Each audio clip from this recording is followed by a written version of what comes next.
Hi there, thanks so much for joining us for another new message from Ridgepoint Church. Okay, you feel it, right? The world is so stressful these days. I think we all have a tendency to pack our schedules way too full. We move at lightning speed to get to one place to the next.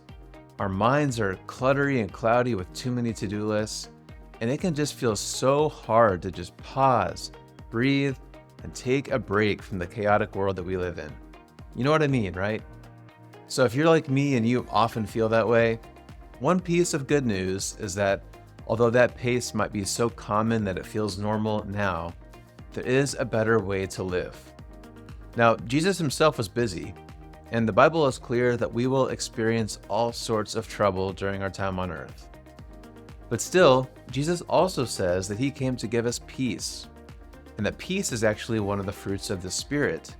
Qualities that the Holy Spirit can give us if we embrace his presence and live the way that God intended for us to live. Now, that peace can feel very elusive sometimes, but the Bible does have some practical things that we can try to live in a healthy rhythm of work, play, rest, and an overall meaningful life. So that's what we're going to be talking about the next 4 weeks here at Ridgepoint, including this week as Pastor Brent kicks off our new teaching series called Rhythms. So take a deep breath, relax for a minute, and let's listen and learn together now from Pastor Brent.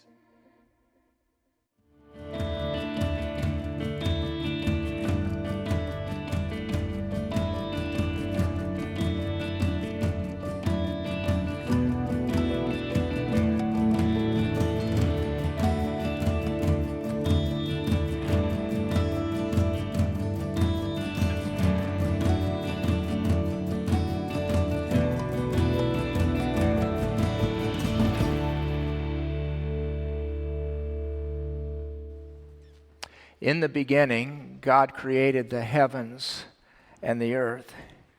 He created light and land and skies and water. He filled the land with vegetation and plants and trees. He created sun and moon and stars. He created all things that fly in the sky, all things that swim in the waters, and all things that live on the land. And he created mankind. Male and female, he created them in his image. In Genesis 2, it says, "Thus the heavens and the earth were completed in all their vast array. By the seventh day, God had finished his work that he had been doing. So on the seventh day, he rested from all his work. And God blessed the seventh day and made it holy, because on that day he rested from all the work of creating that he had done. And so began the rhythm of work and rest." There are rhythms all around us. There's the 24-hour rhythm of day and night. It doesn't end, it goes on. The rhythm does not end. There's the rhythm of being awake and asleep, the rhythm of the waves, the high tide and low tide, the rhythm of the four seasons, winter, spring, summer, fall. Even trees follow the rhythm of dropping their leaves every fall, and somehow deciding to grow new leaves every spring. Our hearts beat in rhythm, most of us. We walk in rhythm. We run in rhythm. From the beginning, God implanted a DNA of rhythm in his creation, including us. And over these next 3 weeks after today, we will be exploring what it means to live in our created rhythm. The healthy rhythms that we need to stay well connected to God, the rhythms we need to stay well connected to people, the rhythms we need to deal with the chaos and the hurt and the trauma and the busyness and franticness of the world that we find ourselves in. Exodus 20 records the 10 Commandments. These 10 commandments have stood the test of time as boundaries that don't hem us in, but lead us to life and healthy relationships with God and with others. Can you imagine what our world would be like if we just followed these 10? I mean, these 10 commandments have stood the test of time to be a guide for us to how to live well with God and people. And so the first 4 commands deal with our relationship with God, including the one that we're going to be unpacking a bit today: keep the Sabbath holy. The other 6 commands are there to guide us to healthy relationships with people. God introduced these 10 commandments. This is Exodus 20. He introduced these 10 commandments, and this is where Moses went up on Mount Sinai and he got the 10 commandments inscribed on the tablets of stone. Okay, God introduced these with this verse: I am the Lord your God who brought you out of the land of Egypt, out of the house of slavery. And the very first sentence is commandment number 1. God is saying, I saved you. Now follow me. He's saying, this is what I did for you. Now this is what I want you to do for me. We should see these 10 commandments as a logical, as a joyful response to what God has done for us. Okay? So let's look at the 4th command this morning, the rhythm of work and rest. So Exodus 20 verse 8 says, remember the Sabbath day to keep it holy. Remember the Sabbath day, remember to keep it holy. Remember, observe, don't forget, like respect, like do this Sabbath thing. Now Sabbath, remember the Sabbath? Sabbath means cease, stop. And when Genesis 2:3 that I just read earlier, when it says God rested on the 7th day, that Hebrew word for rest is Sabbath. God Sabbathed on the 7th day. He ceased. And then the instruction to keep it holy. Holy means spiritual, it means sacred, but it also means distinct and separate. And so there's something here that we're to observe the rhythm of the Sabbath, and that it ought to be a holy day, and it ought to be different from the other 6 days. Okay? The next verse. 6 days you shall labor and do all your work, but the 7th day is a Sabbath, a cease, a stop day to the Lord your God. You see, the Sabbath is less about resting because you're tired.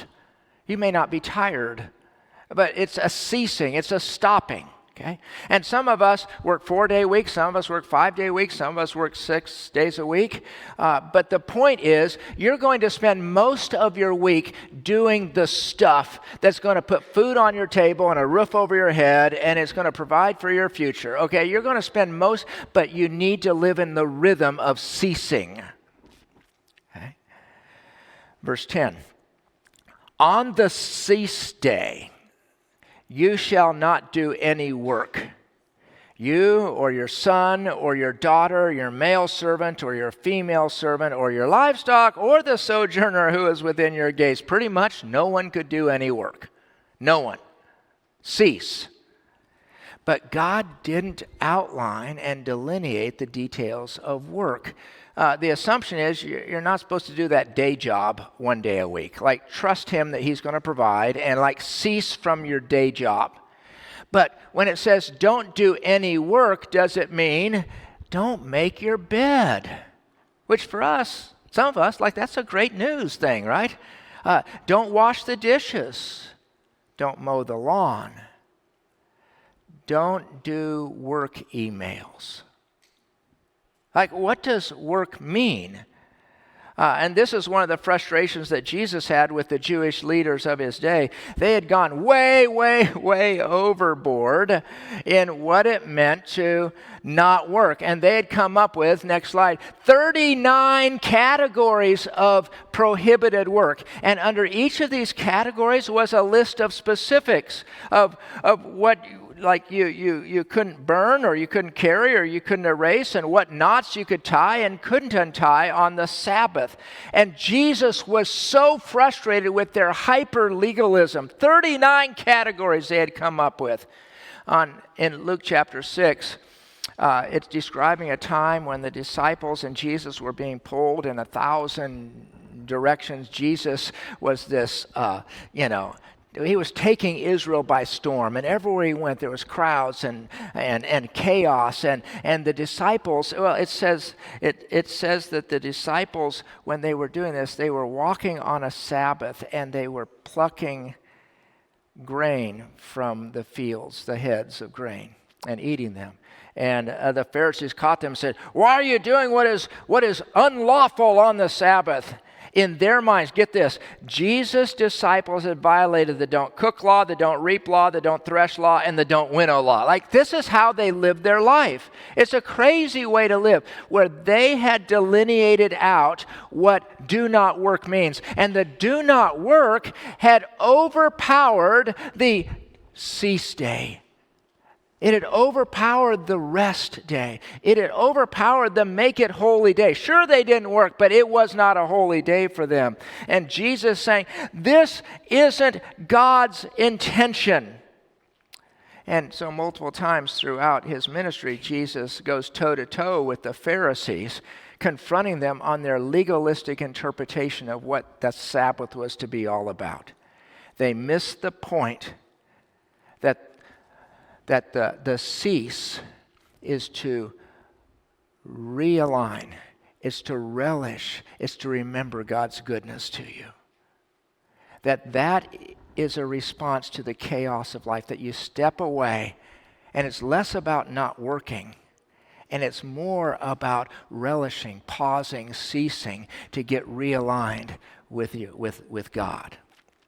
I know a lot of us grew up in homes where you didn't go shopping and you didn't work on the Sabbath on Sunday. And the odd thing is the Sabbath is the seventh day, Sunday is the first day. But we'll get to that in a minute. But they grew up saying, I'm not going to work on the Sabbath. I've had a lot of people tell me, I don't go out to eat or I don't go shopping because going out to eat, it makes other people work. Shopping makes other people, and I'm saying, well, okay, you better not flush your toilet. That's making someone in the sewer system business. Make sure everything's going. You don't drive, because driving makes someone at Evergy press the green and red lights. You don't turn on your electricity. You don't turn on your lights because that forces someone to work. We all have been tempted to various degrees to emphasize in this rhythm of cease all the little rules about what we aren't supposed to do. And maybe we've missed the point. Verse 11, for in 6 days the Lord made heaven and earth, the sea and all that is in them, and rested on the seventh. Therefore, the Lord blessed the Sabbath day and made it holy. God did not rest because he was tired. This is why I choose the word he ceased. Because rest implies that he worked hard in creating the first 6 days and he was all worn out. Like he needs to pop the lever on the lazy boy and relax because he's tired. But God wasn't tired. What he did was cease on the seventh day.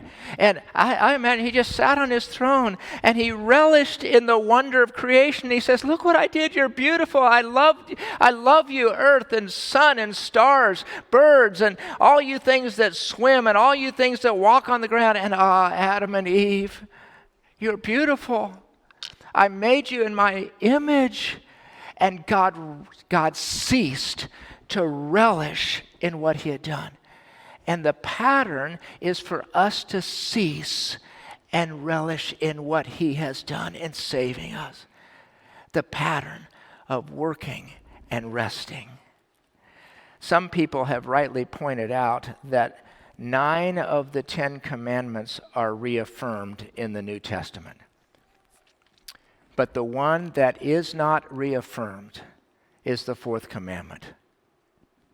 Nowhere in the New Testament does it say that on the first day of the week or the seventh day of the week, the Lord's Day or the Saturday, Sabbath, that we're not supposed to work.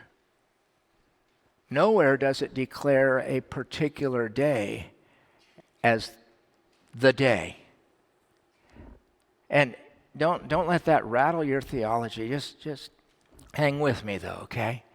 In Colossians 2, verse 16, it says, "Therefore, let no one pass judgment on you in questions of food and drink, or with regard to a festival, or a new moon, or a Sabbath."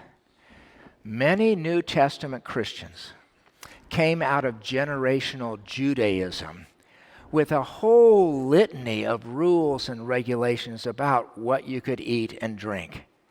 Rules about which festivals and how you observe them and the days and the times. Many of these festivals followed the movement of the moon, okay?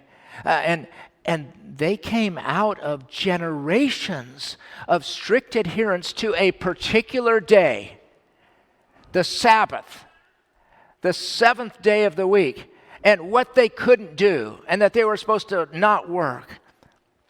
But Paul is freeing us in Colossians 2:16 from the letter of the law that we have to cease on the Saturday. Okay? Romans 14:5.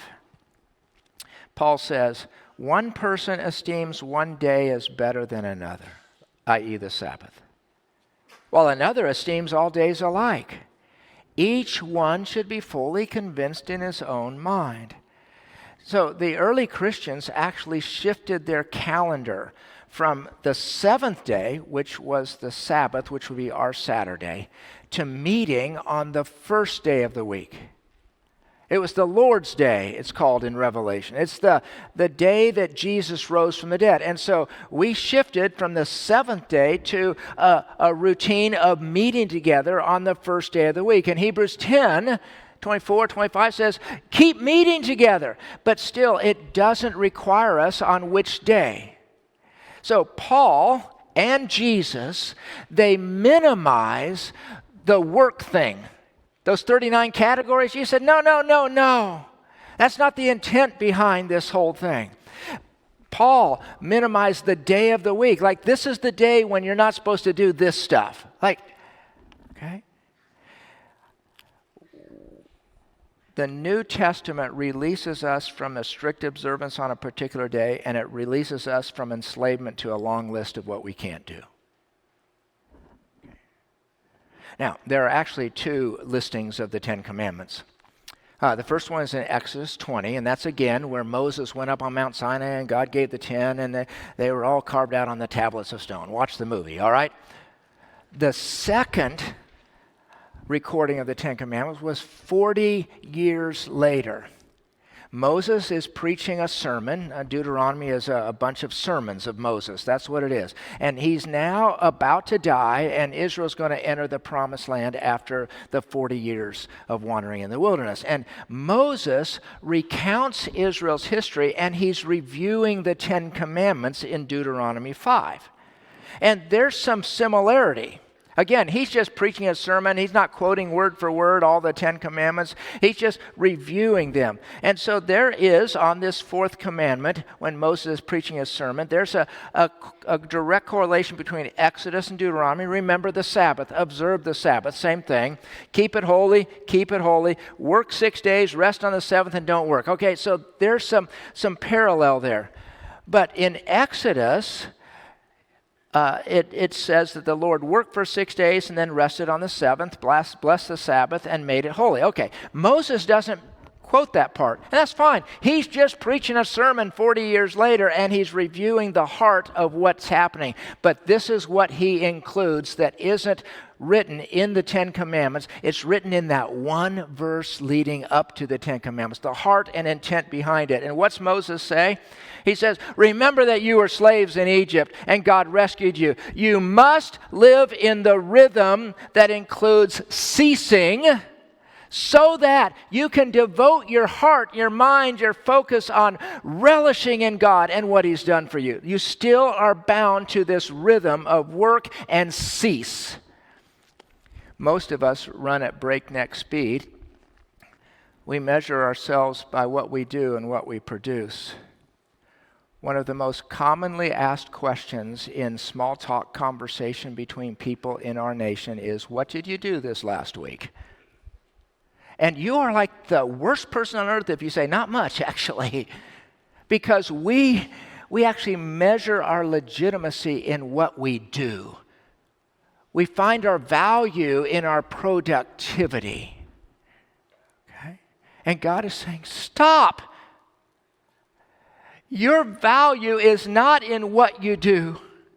Yes, you're going to spend most of your work week putting food on the table and a roof over your heads, and you've got to mow the lawn and wash the dish, and you've got all kinds of things to do. But for your own health, spiritually, emotionally, physically, you need to cease. And the ceasing is less a matter of not working, it's more a matter of shoving everything else to the gutter and saying, I now pause, and I'm still, and I know that you are God. In Mark 6:31, it says that everyone was pushing and pulling Jesus and his disciples, and they were being pulled in this direction and that. And it says that it was to the point that the disciples didn't have time to eat. Their calendar was filled, sun up to sundown. They're running with like craziness. And it says this, Jesus said, come with me to a quiet place and rest. He says, let that stuff go. The list will be there when you come back. But for your own good, for the health of your soul, you need to cease. That stuff will be here when you come back. But you have to cease. In Luke 5:16, it says that Jesus would regularly withdraw to desolate places to pray. I know that some of you are sitting there, young kids at home, or you've got 1,000 things to do. You're working your 70 hours a week. You're doing this. You're transporting kids everywhere. You're doing all this. And you're sitting there thinking, I can't cease. People depend on me. I can't, stop the world from spinning. Really? Are you that important? The world is going to slip off its axis if you cease for a bit? Come on. Can you really debate that living in a pattern of working and accomplishing and to-do lists and tasks can't stop for a minute and you pause? Do you really? Jesus needed to withdraw to lonely places. He needed to cease. And if he needed it for his own physical health and his own spiritual health, his own emotional, who are we to say we can't do it, so maybe you ought to just turn off the TV for a whole day? Maybe you ought to park your phone, and the world is not going to stop spinning because you don't answer your phone. Put it away. Don't play your solitaire. Don't play your games. Come on, just put it away. You can cease to relish in God. One last thing. In the creation account in Genesis 1, God does what he does on day one, and it says, and there was evening and morning the first day. And 6 times it has that phrase. It was evening and morning the second day, and it was evening and morning the third day, fourth day, fifth day, sixth day. Did you catch how odd that sounds? We say it was morning and evening. Our day starts with the dawn of the sun. And now we say, okay, the day has started. What do I need to do today? But the reason the Hebrew mind was so committed to the Sabbath and not working is because it was the DNA of the creation account. For God, the day starts in the evening. It starts with rest. It starts with doing nothing. It doesn't start in the morning when you say, oh, I got to do all this stuff today. Our mindset is that the day starts with going to bed. It starts with ceasing. That's our anchor point. God created us to prioritize rest, to prioritize ceasing. The critical part is not the list of what you can't do on a Sunday. The critical part is not the Sunday or the Monday or the Tuesday or the Wednesday.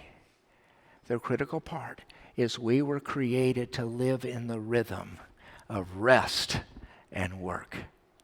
Not even work and rest. It's starting with rest and work.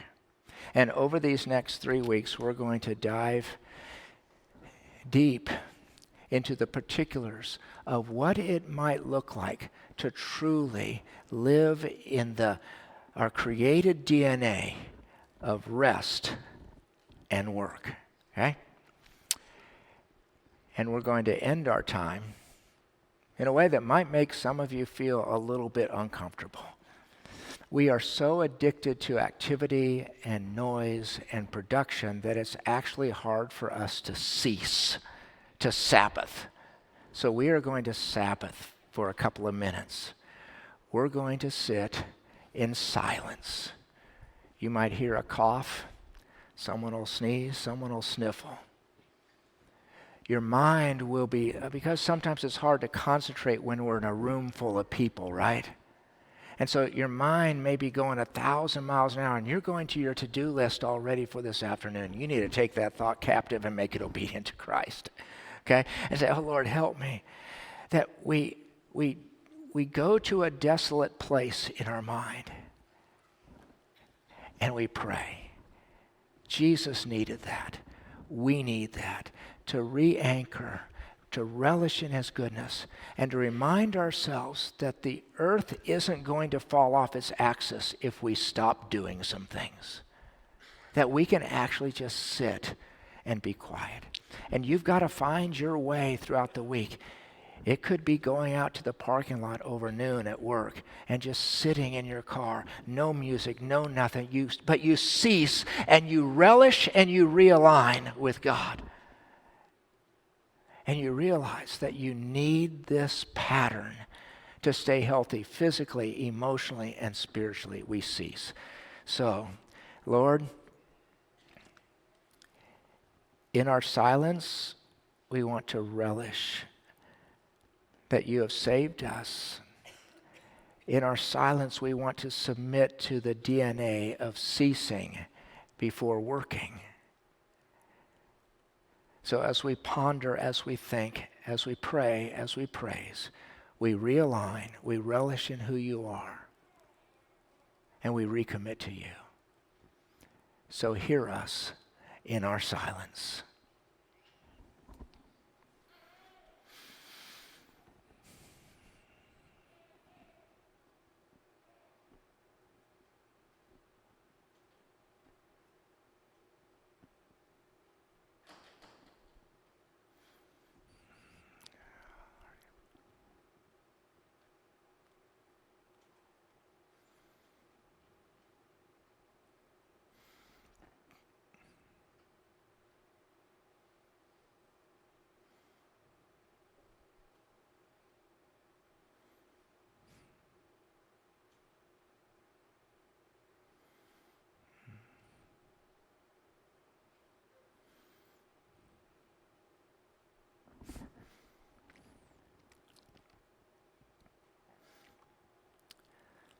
Amen.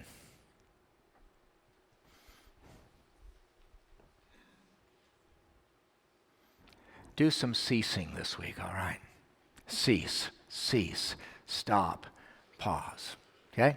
Hey, have a great week. We'll see you next Sunday. Okay, deep breath. I hope that message from Pastor Brent was helpful and encouraging to you as we step into this new teaching series. So I'll be honest, this rest and balance and peace thing is something that I really struggle with. So I will be learning right alongside you these next 3 weeks, so I encourage you to come back. Now, I'm about to say something that might feel counterintuitive based on the message that we just heard. But I do want to invite you to add a couple things to your calendar the next few weeks. Now, I know you likely feel too busy and stressed out as it is, but sometimes adding a few new things might be the first step to a simpler life. So here are just a few things for you to consider. First, on Wednesday nights for the next few weeks, I invite you to come check out our Teaching and Community class. This group meets from 6:30 to 8 p.m.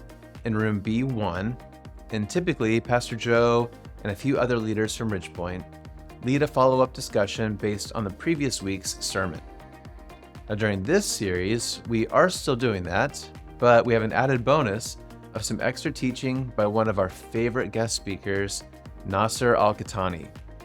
Now, many of you know Nasser. He's spoken at Ridgepoint several times before. He is a brilliant biblical scholar and a really fascinating teacher. And these weeks, he's doing a deeper dive on the Sabbath and what the Bible and Christian tradition really teach us about that concept. So, if you'd like to go a step further in that study, or if this topic in general is kind of striking a chord with you, I encourage you to join us in person Wednesday nights, 6:30, room B1, near entrance 5 from our parking lot. And one more invite, if that's not necessarily what you're looking for. All of our other fall groups and classes started up this past week, and it's not too late for you to jump in. And again, we're not at all interested in just cluttering your calendar by adding one more thing to do.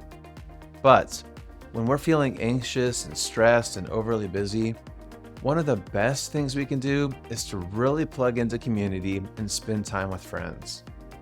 So if you've been around Ridgepoint for a while now and you're ready to take that next step beyond just watching services online, I invite you to come, take a risk, check out our groups and classes, and find something that sounds like a good fit for you. Now, most of these groups meet on Wednesday nights, but we also have a few groups that meet on Sunday mornings and a few others during other times throughout the week. We have some groups specifically for our 2030 ministry for young adults, a new Bible study for women of all ages. Our prime timer group for those in the 60-plus crowd is very active. And of course, we have all kinds of activities for your kids. Now, the best place to get more information is to head over to ridgepointwichita.com/fall for a full list of all of those groups and classes. Or you can also visit ridgepointwichita.com/events for a list of upcoming one-time events if you'd like to start there. Now, look, we love our Sunday worship services, and hopefully it's clear that we put a ton of time and effort into making them high quality and worth your time. But as great as they are, really getting engaged with actual people, sharing your concerns, and just living life together is when church life can really start to come alive. Meaningful community is one of the best things you can get from a church community like Ridgepoint's. So even as we're talking about busy schedules and chaotic cultures, I invite you to at least consider joining us for one of these upcoming groups or events. And of course, we'll also continue to stream these services online as well. So I hope you'll make plans to join us again next time, either in person or online. But in the meantime, have a great week ahead, and I hope to see you again soon.